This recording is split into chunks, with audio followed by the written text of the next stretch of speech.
Os meus cumprimentos a todos os que nos ouvem e participam. Eu digo,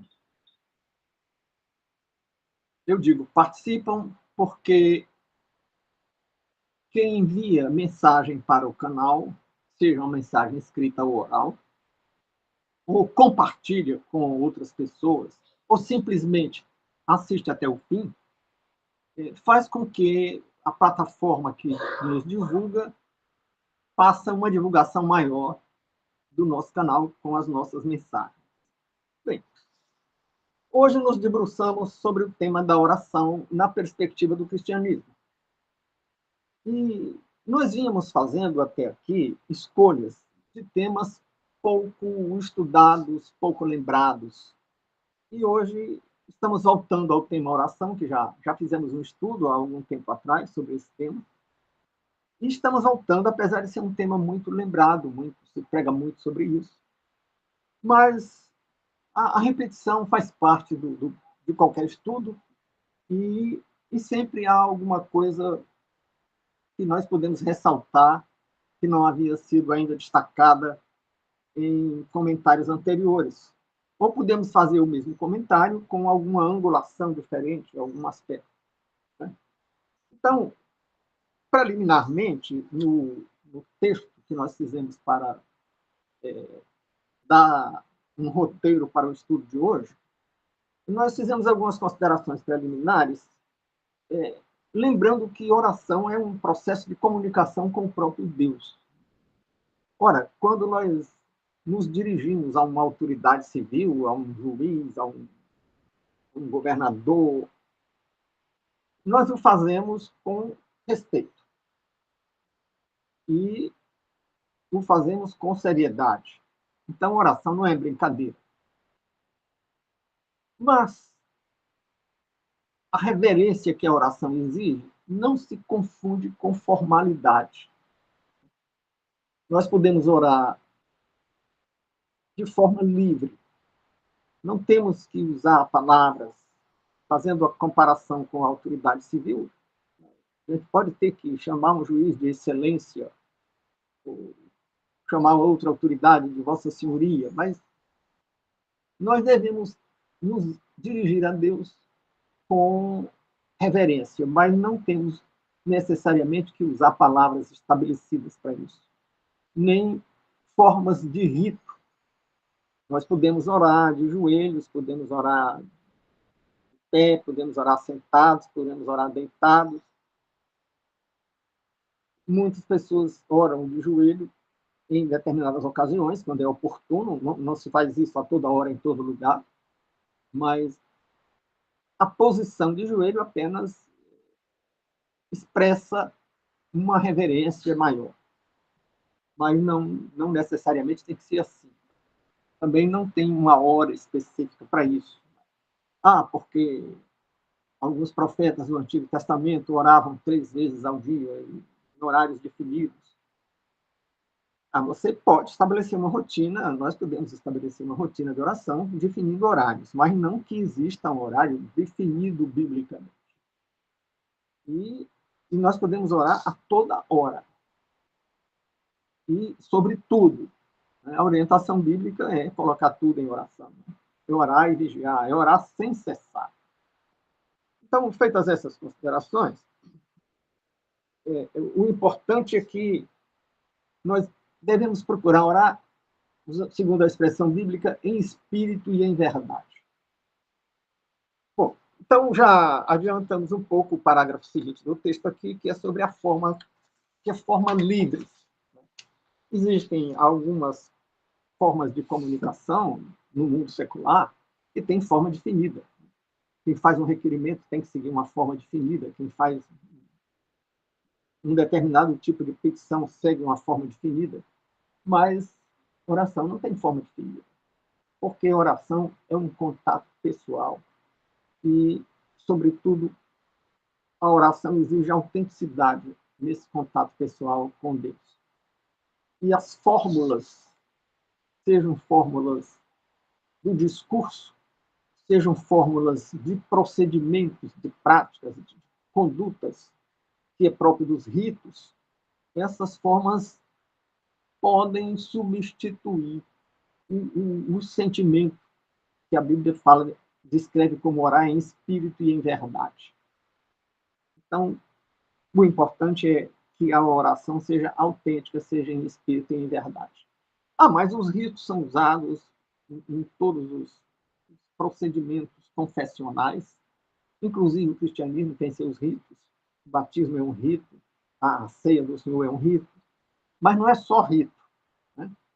E os ritos, nós podemos admitir que os ritos sejam até necessários em algumas circunstâncias e em alguns aspectos, em alguns pontos, porque são formas de, geralmente, os ritos que nós praticamos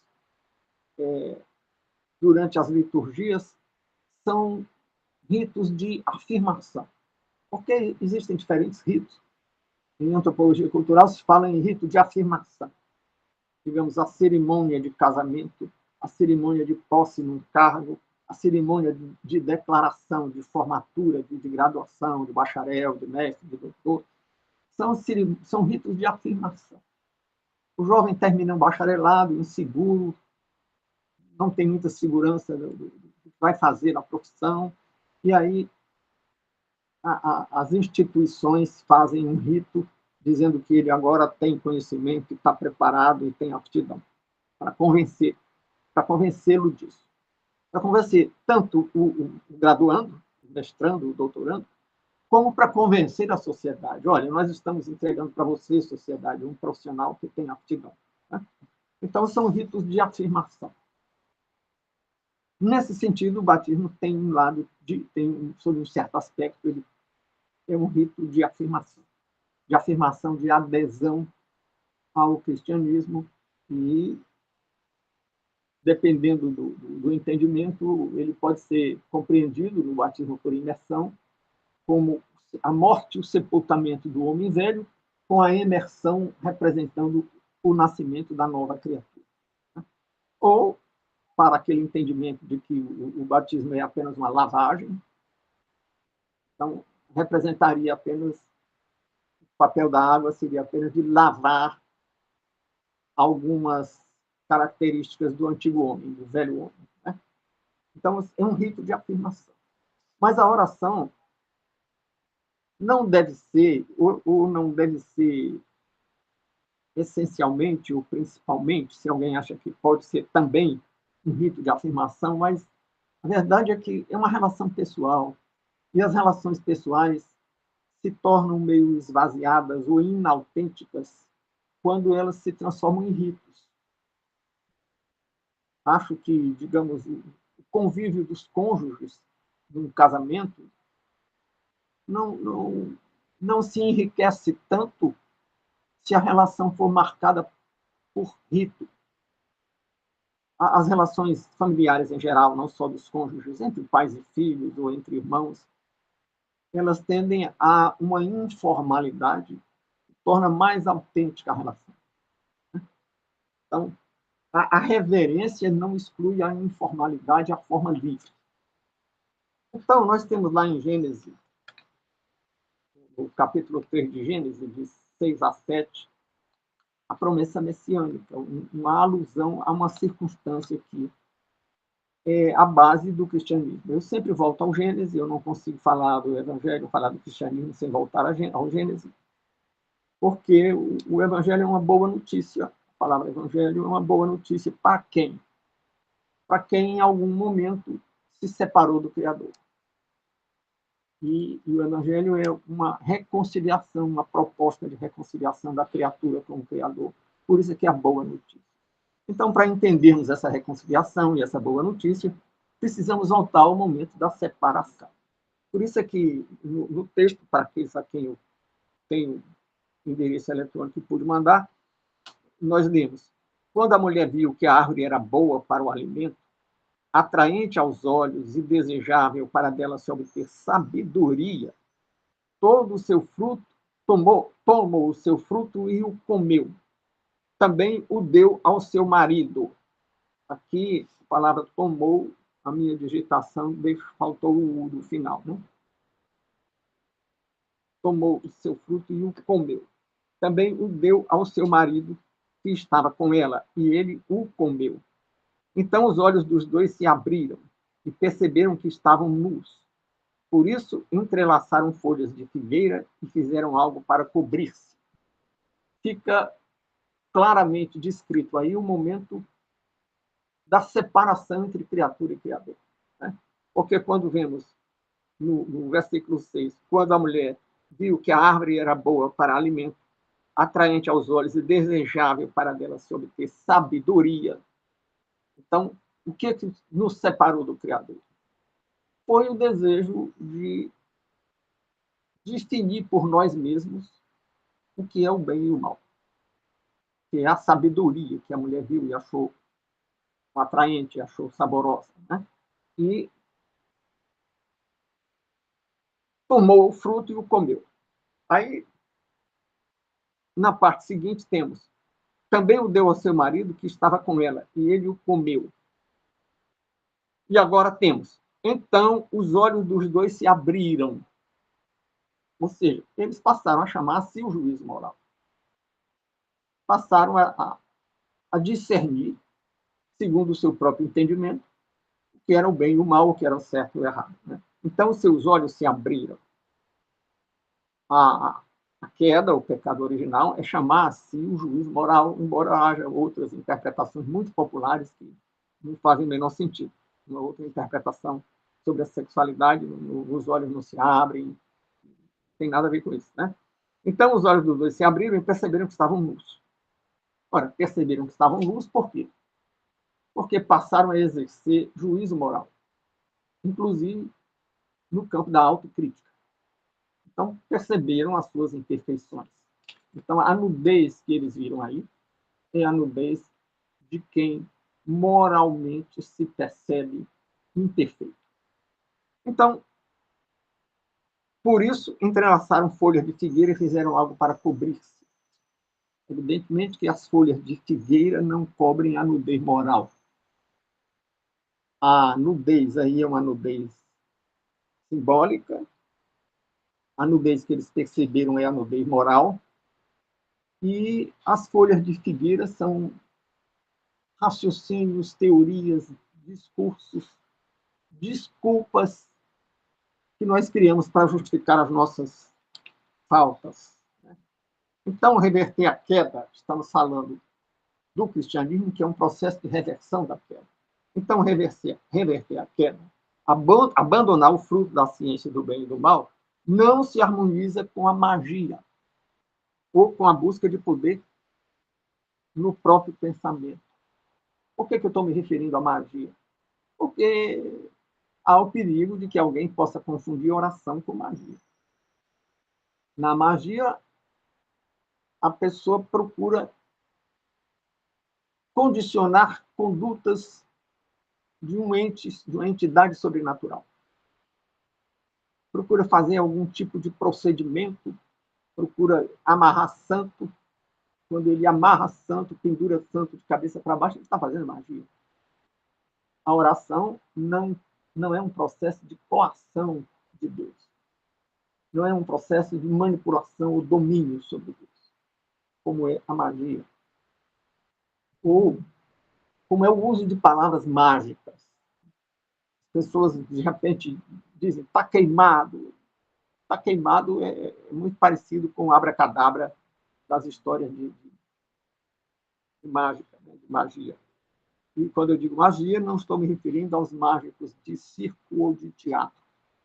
Eu digo magia, estou me referindo no campo sobrenatural, que é esse tipo de relação com o sobrenatural, usando de fórmulas, de ritos, de gestos, de procedimentos ou de palavras que condicionam o sobrenatural para obter algum objetivo, algum propósito. Então, oração não segue rito, não tem forma definida em palavras, porque não é magia. Não vamos confundir com magia. Né? E eu insisto em magia porque tem algumas fórmulas que são magia mesmo, mas estão sendo chamadas de religião. Não são religiões. Religião é outra coisa. Tá? As religiões são as 5 religiões do livro. a tradição abrâmica, com o judaísmo, o cristianismo, o islã, e algumas religiões orientais, como o hinduísmo, de certo modo, o budismo, porque a religião deve atender a 3 requisitos, segundo uma obra do Thomas Odier, Sociologia da Religião. Ele diz: religião deve permitir a transcendência para superar a finitude, deve alcançar a totalidade do ordenamento cognitivo das nossas cabeças. A religião deve explicar o homem, o mundo e a relação do homem com o mundo. E mais do que isso, a relação do homem com o mundo e a relação do homem com, se naquela perspectiva houver uma aceitação da existência do sobrenatural, a existência da relação do homem com Deus. E quando eu digo com o mundo, eu digo com o mundo físico, com o mundo natural e com o mundo social, ou com o mundo da cultura. Então, a totalidade dessa relação. E aí, essas religiões, chamadas religiões do livro, têm isso. O judaísmo, o cristianismo, por exemplo, tem uma cosmogonia. Eles começam explicando o mundo. Então, no princípio, criou Deus os céus e a terra, o judaísmo e o cristianismo explicando o mundo. Algumas magias não têm essa explicação. Né? E explicando o mundo de forma total. De sorte que quem faz isso com mais clareza são os monoteísmos. Porque mesmo aquelas religiões que eu citei há pouco, religiões do livro da Ásia, asiáticas, elas fragmentam a explicação do mundo através de diferentes deuses, sem uma articulação disso.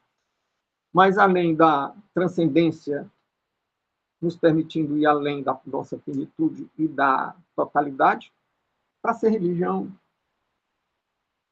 a visão de mundo proporcionada por uma religião deve alcançar a radicalidade. Não confundir com radicalismo. Radicalismo é extremismo. Radicalidade é a completude da explicação, que vai até a raiz, daí a palavra radicalidade, porque radical tem a ver com raiz. Né?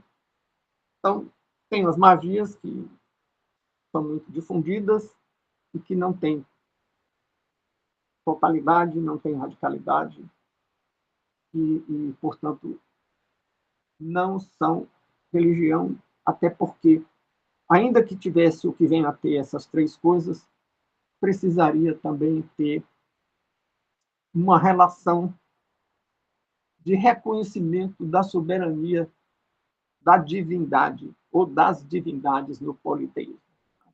O hinduísmo é politeísta, mas é religião, porque tem totalidade, tem transcendência e tem uma submissão à vontade daquelas divindades todas. E a magia, ao contrário, a magia tenta exercer uma relação, um jogo de poder com o sobrenatural, fazendo concessões e também obtendo algumas compensações. Então, o conteúdo da oração deve deixar muito claro. E nós vemos lá em Filipenses 4:6, né? Não andem ansiosos por coisa alguma, mas em tudo, por meio da oração e da súplica, com ação de graças, apresentam os seus pedidos a Deus. E por que eu estou dizendo isso? Porque há uma pergunta que sempre aparece nesse momento, e o que a gente pode ou deve colocar em oração? Algum assunto para entrar nas nossas orações tem que ser coisa muito grave, tem que ser coisa muito importante, ou coisas do cotidiano também podem entrar em oração. Né? Então, o que nós acabamos de ler, vamos repetir em Filipenses, não andem ansiosos por coisa alguma.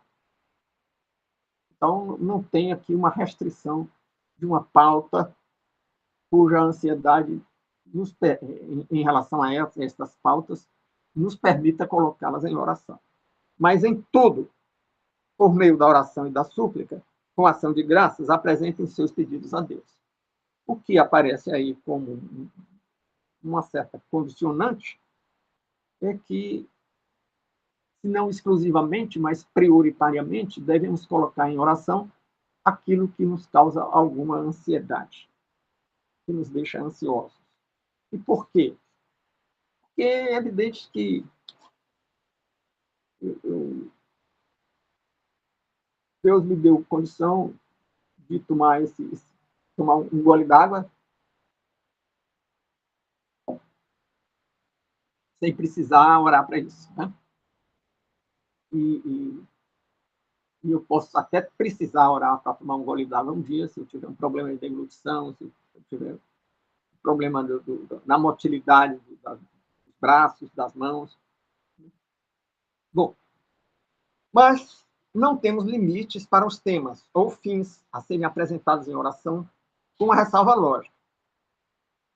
Não devemos pedir o que Deus não aprova. Ah, mas a Bíblia não diz isso. Diz. Vamos ver mais adiante que a Bíblia diz que não devemos pedir o que Deus não aprova. Mas tem uma passagem bíblica que o próprio Cristo diz que tudo que pedires em meu nome. Mas tudo, vamos ver qual é esse tudo, né? Antes, porém, nos debrucemos sobre o poder da oração. Né?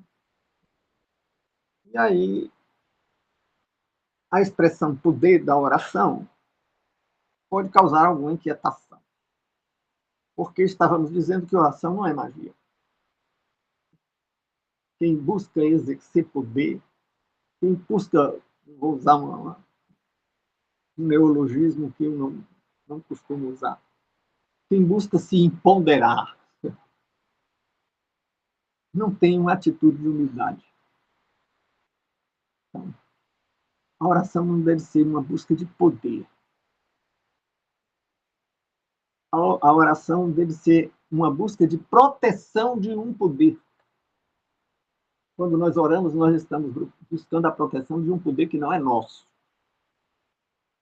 Mas podemos falar em poder da oração? Sim, quando entendermos que esse poder da oração não é o poder de quem ora, é o poder de quem atende a oração. É o poder que foi dado por quem atende a oração. Ore, peça que eu lhe atendo. Então, a fonte de poder é o Criador. Então, nós não somos poderosos porque oramos e temos tido algumas respostas e devemos dar testemunho delas, devemos louvar a Deus por isso, porque as respostas às orações e a intervenção de Deus no mundo é para a glória de Deus. Cristo disse isso toda vez que fez algum milagre. Curou o céu, para a glória de Deus. Então, o poder da oração é descrito em várias passagens bíblicas. Nós podemos pegar aqui uma delas, em Tiago 5:16. Lá em Tiago 5:16, lendo, começando do meio do versículo, nós temos: a oração de um justo é poderosa e eficaz. Estávamos nos debruçando sobre o poder da oração. A nossa reflexão no momento é sobre o poder da oração. E temos lá em Tiago essa expressão, que a oração do justo é poderosa e eficaz. Mas Tiago não está dizendo que o justo é poderoso e eficaz. E nós precisamos primeiro entender quem é justo. E biblicamente, ninguém é justo por mérito próprio. Quando um homem chama Jesus de bom mestre, ele diz: por que você me chama de bom? Ninguém é bom. Só tem um bom que é Deus. Então, se justo aí é inseparável da ideia de bom, pessoa boa, pessoa justa, pessoa boa, então, quem é o justo cuja oração é poderosa? Justo, biblicamente, é quem foi justificado. Muitas vezes, quando nós dizemos que somos santos, quando Paulo escreve para as igrejas as suas cartas, ele chama os irmãos das igrejas de santos. Mas, ao mesmo tempo em que ele se dirige, por exemplo, aos santos da igreja de Corinto, ele faz severas críticas, ele faz severas admoestações, faz graves exortações aos santos das igrejas de Corinto. Ele diz que os santos das igrejas de Corinto estavam muito errados em muita coisa. Então, aí não é uma santidade no sentido de pureza, de perfeição. Não é o justo, e podemos tomar o justo como o santo, como o bondoso. Não é justo, não é santo, não é bondoso. Senão, quando se entenda tal coisa como justificado. Santo, simplesmente como separado. Então, a oração dos separados. Então, onde é que está o poder? O poder não está em quem foi justificado. O poder está em quem justificou. Ah, mas o Tiago está dizendo que a oração do justo é poderosa. A oração é poderosa. Então, o que é o significado dessa oração poderosa? É a outorga ou o mandato, a autorização dada pelo Cristo é que é poderosa. Quando o Cristo diz, peça em meu nome que eu dou. Aí está o poder. O poder está na delegação, vamos dizer assim, na outorga dada pelo Cristo. É como se alguém tivesse uma carta autorizando a exercer determinados poderes. E aí alguém dissesse, olha, essa carta é poderosa. Essa sua carta é poderosa. Não há autoridade. Né? Uma autoridade do trânsito lhe manda parar. E essa ordem é poderosa, você tem que parar. Se não parar, vai ter alguma sanção. Uma multa, alguma coisa. Mas não é o policial de trânsito que é poderoso. É a lei que é poderosa. Então,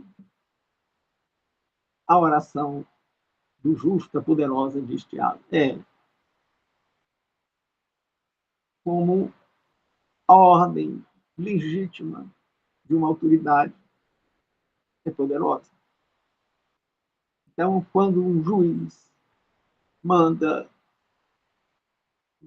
uma ordem de busca e apreensão numa casa, para a polícia entrar numa casa e fazer uma busca e apreender algumas coisas, essa ordem é poderosa. Ninguém pode resistir a essa ordem. Se o fizer, comete um crime. Mas o poder não deve ser do juiz. O poder deve ser da lei. O poder não deve ser da autoridade policial que vai fazer a busca e a apreensão. Deve ser da ordem, e o poder da ordem não vem da pessoa do juiz, também vem da lei, que autoriza o juiz a fazer a ter aquela atitude, a expedir aquela ordem naquelas circunstâncias. Então, a oração do justo é poderosa, sim, porque foi autorizada por Deus. E foi autorizada para quem? Quem recebeu essa autorização? Quando o Tiago diz autoriza a oração do justo, nós temos na literalidade do texto que quem foi autorizado é quem está em Cristo. Aí vem uma pergunta. Então, quem não está em Cristo não pode orar, e se orar, essa oração não terá nenhum efeito. Será? quando alguém pede,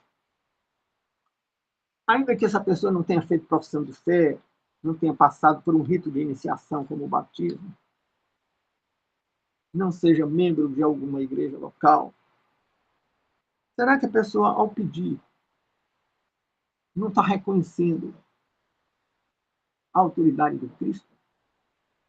Aquela pessoa que, digamos, alguém que se diz ateu, e de repente tem um filho numa situação muito grave, e aí faz um clamor a Deus, intercedendo pelo filho. Ah, houve um acidente, bateu o carro, o sujeito olha, o filho está caído no asfalto, e inicia um clamor. Esse clamor é de alguém incrédulo? É de alguém incrédulo. Quando sair dali, ele pode até continuar se dizendo ateu. Mas naquele momento ele está agindo como incrédulo, um cético, e aquele clamor, ainda que não aceitemos que naquele momento ele está agindo como crente, aquele clamor não pode ser ouvido. Não pode ser ouvido até para que ele compreenda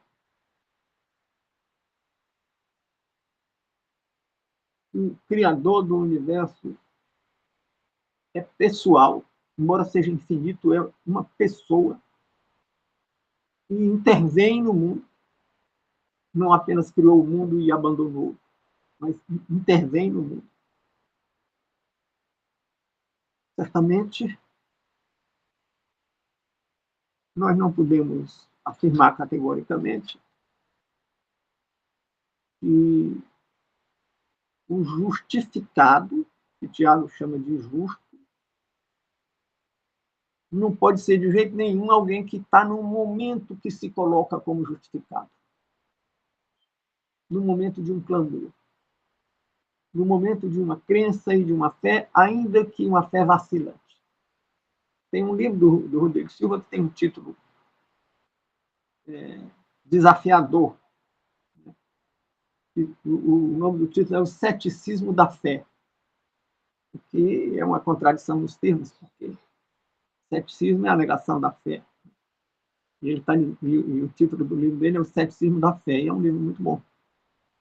E ele discorre sobre o fato de que a fé não exclui vacilações, não exclui dúvidas, não exclui ceticismos.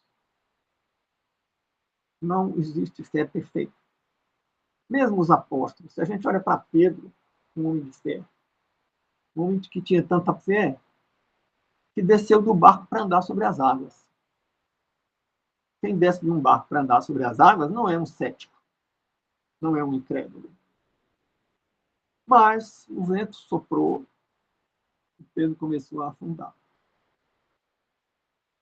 Apesar de que ele estava vendo o Cristo andando sobre as águas. E já tinha visto outras manifestações prodigiosas de Jesus. Mas começou a afundar. E não tinha perdido a fé quando começou a afundar, não tinha perdido, duvidou. Ele estava entre a fé e o ceticismo. Ele estava numa fé que não exclui a insegurança, a ansiedade, a angústia, o medo. Tanto que ele apelou para o Cristo. Pediu que o Cristo o amparasse, porque ele estava afundando. Se ele estava afundando, porque faltava fé. Mas se ele apelava para o Cristo, porque tinha fé. Se ele tivesse desacreditado totalmente, aí ele disse que eu podia andar, eu estou andando e estou afundando, então não acredito mais nesse homem.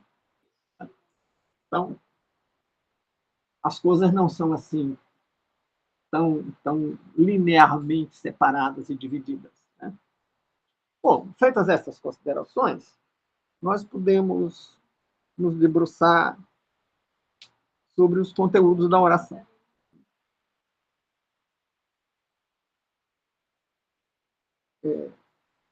O cristianismo segue as escrituras. O cristianismo aqui, que eu estou falando, Eu não estou me referindo aos cristianismos que eu chamo de históricos. E quando eu chamo de históricos, eu não estou me referindo apenas àquelas igrejas mais tradicionais. Quando eu me refiro ao cristianismo, que geralmente é assim que se usa a palavra, a expressão cristianismo histórico. Se refere àquelas igrejas que têm uma longa história, em oposição às igrejas novas, que não têm tradição.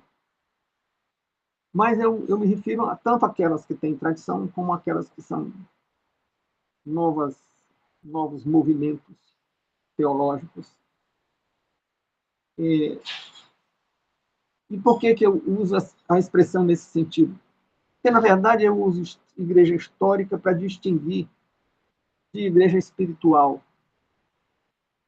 que muitos teólogos chamam de igreja invisível. E o que é uma e o que é outra? Igreja espiritual ou igreja invisível não é nenhuma organização eclesiástica. Não é uma igreja que tem um CNPJ, uma placa, um prédio, uma edificação com o nome de igreja, um lugar onde as pessoas se reúnem, uma relação de membros, uma organização administrativa com lideranças instituídas. Não. Esse sentido de igreja, com liderança instituída, com organização administrativa, com sede, com placa, com nome, com CNPJ, isso aí é que eu chamo de igreja histórica. Porque foi historicamente organizada assim. Ah, mas não tem tradição. Mas tem história, é uma história recente, mas tem. Ah, mas foi uma igreja criada em 2025, há 2 ou 3 meses. Tudo bem, mas é uma criação histórica. Sem tradição, mas é uma criação histórica. E por que eu uso a adjetivação histórica? Para distinguir da espiritual. E o que é espiritual, que algumas pessoas chamam de invisível? É a assembleia, portanto, é reunião, mas não necessariamente uma reunião física num prédio ou em algum lugar. É uma reunião espiritual. De quem? De quem está em Cristo. Ah, mas quem está em Cristo é de uma determinada igreja ou de um conjunto de igrejas históricas? Certamente, nas igrejas históricas, existem pessoas que estão em Cristo e fazem parte da igreja espiritual. Mas nós não sabemos quais são ou quantas são as pessoas que estão numa igreja histórica, que também estão em Cristo e, portanto, são da igreja espiritual. Porque quando a gente olha para alguém que se filiou a uma igreja histórica, a uma igreja instituída e organizada historicamente, a gente não sabe se ela está em Cristo, por mais que ela proclame isso. Por mais que ela tenha uma vida aparentemente muito correta, mas a gente não sabe. Por isso é que algumas pessoas chamam de igreja invisível. E pode ser que alguém não esteja em nenhuma igreja historicamente instituída e esteja em Cristo. Alguém já confundiu essa minha visão com algum tipo de ecumenismo. Não, isso não se confunde com o ecumenismo. O ecumênico diz que toda doutrina de salvação salva. Eu não estou dizendo isso. Eu acho que tem doutrinas de salvação que não são bíblicas e, portanto, estão erradas. E não ajudam a salvar, não são o caminho. A Bíblia é muito clara. Cristo disse: eu sou o caminho, a verdade e a vida, ninguém vem ao Pai senão por mim. Agora, para ir ao Pai através de Cristo, a pessoa não está necessariamente na igreja histórica A, B ou C. E, certamente, algumas organizações confessionais, dificilmente, eu acho até quase que impossível que tenha alguém que esteja em Cristo que esteja lá. Aquelas que são politeístas ou animistas, ou que praticam magias, ou que rejeitam a Cristo. Aquelas que dizem: não, Jesus não é o Filho de Deus, não é da Trindade, ele é um profeta. era um grande líder, um homem sábio, está negando a Cristo.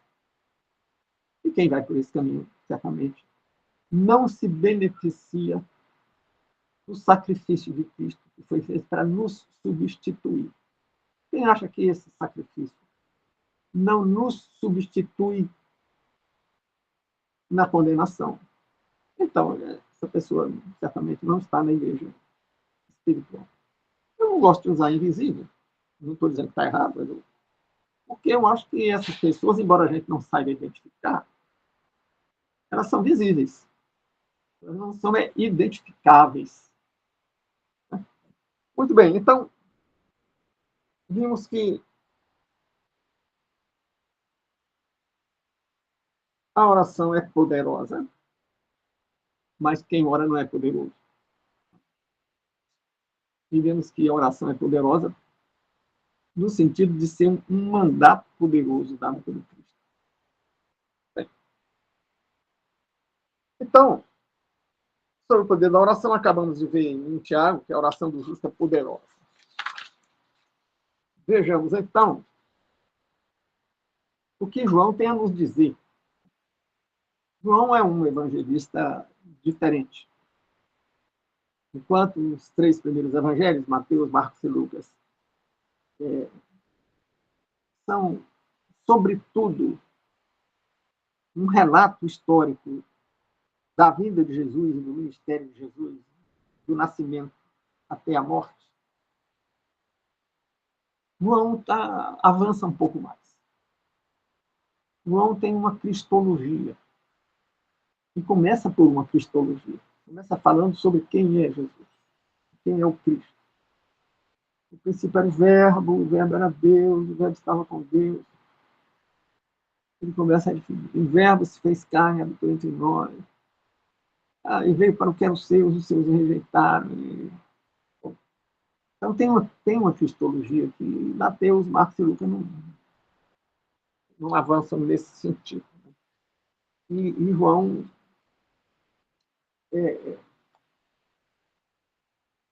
é mais focado em determinados aspectos, como são as promessas messiânicas. Porque lá as profecias do Antigo Testamento diziam que o Messias ia curar os cegos, fazer o coxo andar, abrir os ouvidos dos surdos, ressuscitar mortos e tal. E João vai narrar essas coisas que Jesus fez. Ele está dizendo, olha, esse homem aqui é o Messias prometido. Então, é comum que muitos teólogos tenham um carinho muito especial por João. E aí nós vemos em João 14, 13.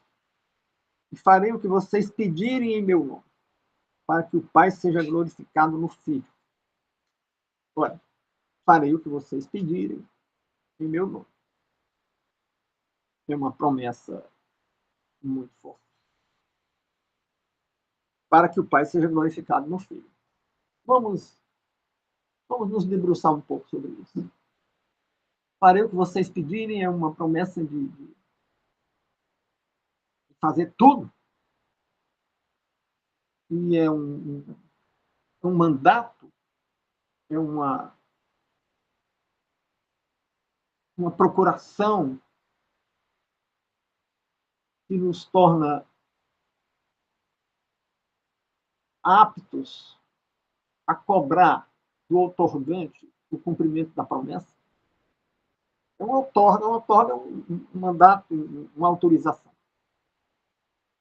Jesus está autorizando tudo que vocês pedirem em meu nome. Está lá em João 14, 13. Então, eu posso chegar para ele e dizer, olha aqui, sua promessa. Agora eu quero substituir o rei da Inglaterra. O Charles está lá, não está agradando muito. Eu quero substituir o rei da Inglaterra. Né? Faz parte do tudo. Mas João bota uma vírgula, tudo que pedires meu nome, vírgula, para que o Pai seja glorificado no Filho. Isso vai glorificar Jesus. vai glorificar o Pai no Filho. Nem Jesus, nem o Pai são o gênio da garrafa. O gênio da garrafa que você abriu a garrafa e ele saiu. Agora ele está obrigado a fazer tudo que você pediu. Ele está dizendo, olha, eu faço tudo que você me pediu. Mas não é preciso dizer, não me peça absurdo. Não me peça coisa injusta. Não me peça o que não glorificaria o Pai no Filho. Não me peça o que não se harmoniza com a obra de Deus. E olha, muita coisa que até nós podemos achar que seria uma coisa boa, mas não faz parte dos planos de Deus, não se harmoniza com a obra de Deus. Quando Abacuque orou pedindo salvação para Israel, ele não teve resposta. E é comum os pregadores dizerem que oração pode suscitar 3 respostas. Sim, imediatamente. Não, imediatamente. Espere. Eu diria que o espere pode ser o talvez. Mas Abacuque impacientou-se, porque ele não teve sim nem não, ele teve o silêncio. Ele espera. E ele insistiu e teve resposta. E a resposta foi não. Olha, não vou salvar Israel, não. Israel vai passar por maus bocados. E descreveu os maus bocados e explicou por que Israel seria tão castigado. Então, peça tudo em meu nome. Mas Paulo queixou-se de um espinho na carne. Pediu ao Senhor, Senhor, tira esse espinho da minha carne. E a resposta não foi sim. E nem sequer foi espere. A resposta foi logo não. Não.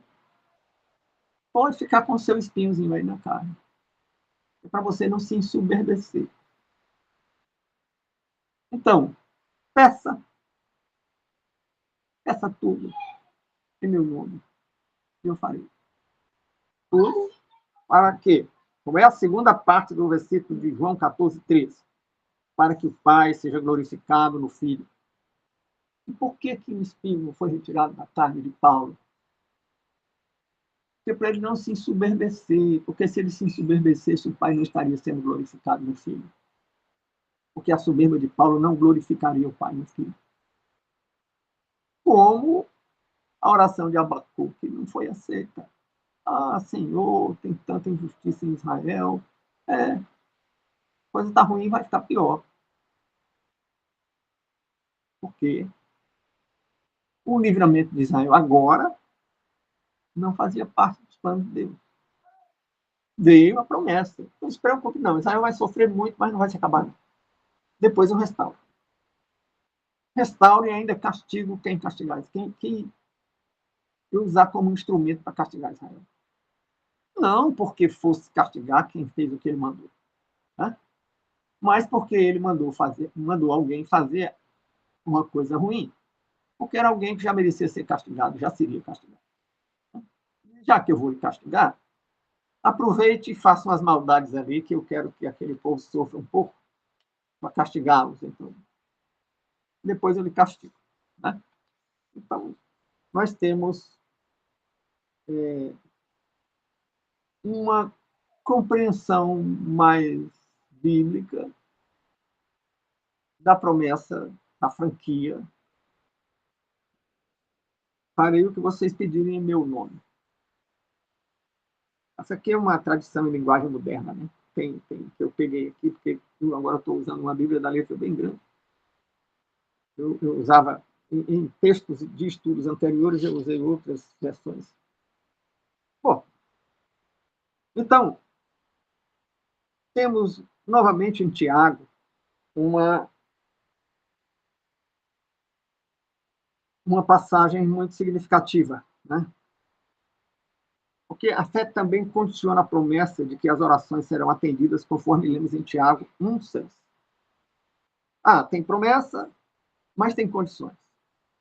E uma condição é que quem apela, quem clama, o peticionário tenha fé. Porque também eu não posso orar e dizer, Senhor, eu não te dou crédito, não acredito na tua pessoa, mas me faça aí, me dê aí uma bênção. Tal. Também não é assim, né?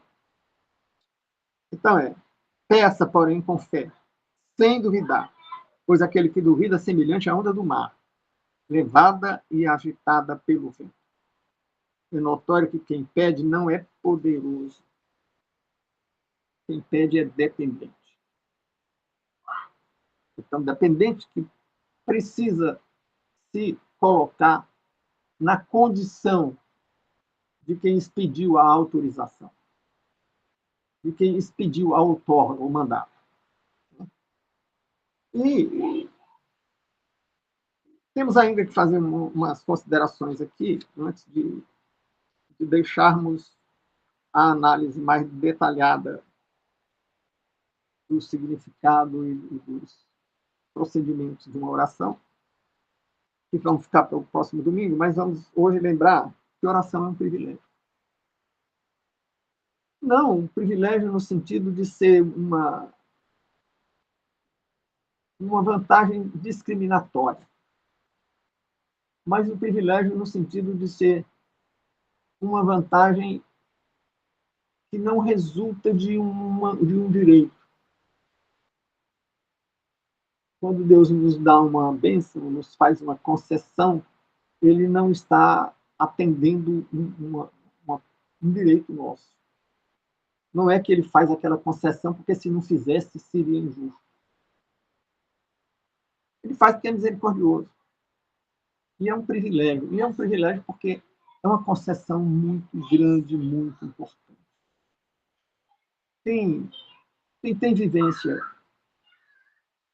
nos meios cristãos toma conhecimento de tanta resposta de oração, de tanto testemunho, e eu não estou me referindo aqui às respostas de oração e aos milagres em forma de espetáculo, ou em forma de show, ou curas de pessoas que a gente não conhece. Estou me referindo a cura semelhante àquelas do cego Bartimeu, que todo mundo conhecia, sabia que ele era cego e ele ficou bom na hora. Não estou me referindo à cura de alguém que está me dizendo que tinha uma doença, está me dizendo que ficou bom, mas eu não sei como era essa doença, ninguém conhecia e tal. Não estou me referindo a isso. Estou me referindo àquelas respostas de oração dos meios das igrejas locais, onde as pessoas se conhecem, acompanham os dramas umas das outras e veem as respostas. E respostas que são um ponto fora da curva das estatísticas. Então, é um privilégio ter isso. É um privilégio falar com o Criador do universo. Com alguém que é aquele que tudo pode. Porque quando Sara duvidou, era muito difícil ela naquela idade ainda ter filho, o anjo disse para ela, e alguma coisa é difícil para o Senhor. E lá em Isaías também nós lemos que, na passagem, o profeta diz, operando eu, falando em nome do Senhor, operando eu, quem pode se opor? Então é um privilégio muito grande ter acesso. Ora, nós não temos acesso, muitas vezes, a uma autoridade civil, na vida do mundo secular. Mas nós temos acesso a Deus. Isso é um privilégio. Não no sentido de uma vantagem discriminatória, porque é um acesso facultado a todos que queiram se reconciliar com o Criador, vomitando o fruto da ciência do bem e do mal, para se colocar de novo, seguindo a orientação do Criador. E isso é facultado a todos. Porque está escrito: eu bato a porta, você abre e me convida para entrar, eu entro e ceio com você. Então, esse privilégio de entrar em contato pessoal com Deus, um privilégio nesse sentido, de receber o Senhor do Universo na nossa casa para jantar conosco. E aí isso também explica o sentido de alguma coisa que algumas pessoas estranham, porque se fala muito nas coisas para a glória de Deus. Ai, Jesus curou o cego Bartimeu, para a glória de Deus. Ai, ressuscitou o filho da viúva, para a glória de Deus. E as pessoas às vezes ficam intrigadas por que Deus quer tanto ser glorificado, né? Mas, na verdade, não precisa disso, né? Quem precisa disso somos nós. Porque a glória de Deus que a Bíblia fala é a glória de Deus percebida, vivenciada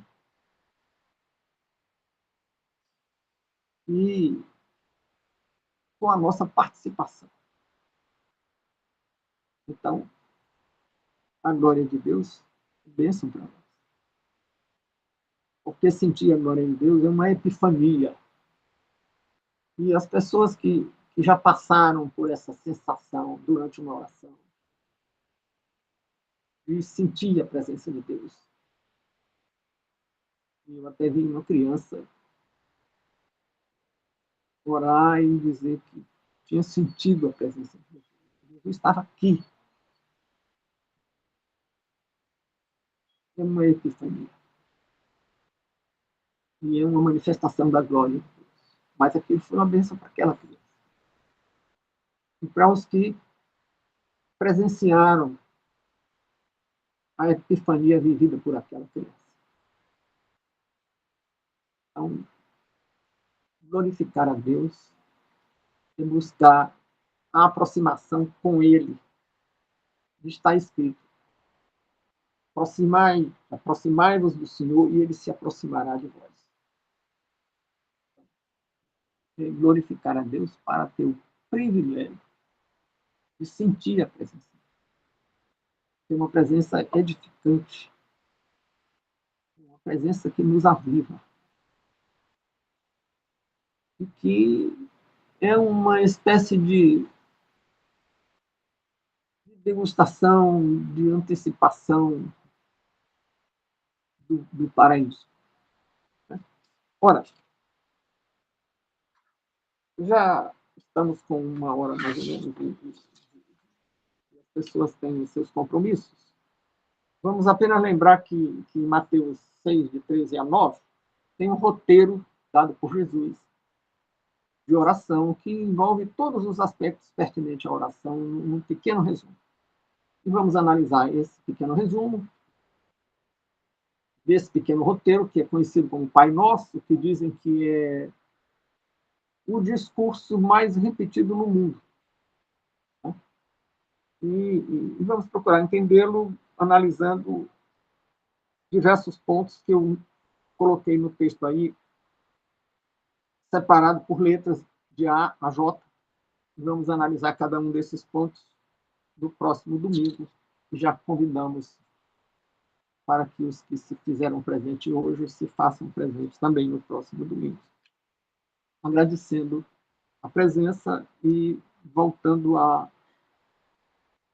lembrar que se você compartilhar a gravação depois, que nós colocarmos a gravação no YouTube, e enviar perguntas ou alguma outra forma de participação, algum outro texto escrito ou alguma mensagem de voz, você ajuda na divulgação do canal.